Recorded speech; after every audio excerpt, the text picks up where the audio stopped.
আসসালামু আলাইকুম জনগণবাসী। আজকে একটা মজাদার রেসিপি বানাম পরাঞ্জের সময় সুসু বুসু হবে সব একাল শর্টকাটে খাওয়া যাবে। তো প্রথমে আলুগুলার ফ্রেঞ্চ ফ্রাই নেন একাল লম্বা লম্বা করে কাটে দিলে মরিচের গুঁড়া, জিরার গুঁড়া, গোলমরিচের গুঁড়া, তারপরে দিতে হবে গরম মশলা, তারপরে দিতে হইবে যাইয়া একটা আন্ডাটা দিয়ে তারপরে 2 চামচের মতো দিতে হইবে আটাটা দিয়ে সুন্দর করে মাখা করতে হবে। চাইলে চাউলের গুঁড়াও দিতে পারেন। এরপর একটার গায়ে একটা যাতে না লাগে হেলেগে একটু পানি দিয়ে হালকা হালকা মাইখা লইছে। এরপরে কড়াইয়ের মধ্যে গরম তেল দিয়ে তারপরে ডং করে প্রথমে একটা দুইটা দিয়েছি, এরপরে একসাথে সব দিয়ে ভেজে টেজে লাইছি লাল লাল করে।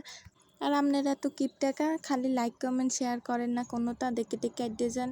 একটু লাইক কমেন্ট শেয়ার ফলো টলো করে পাশে থাকবেন। যাই হোক, মোর এই এক খোলা ভাজা শেষ আর মোর ভাই বোন শসাগুলো খাইতে আছে, খালি আইতেছে আর খাইতে আছে। তো এরপরে এই পরের খোলা আবার ভাজতে আসি। এই যে ভাজা টাজা শেষ, লাল লাল করে ভাজিয়ে লইছি, একটা টিস্যু দিয়ে লইছি যাতে এক্সট্রা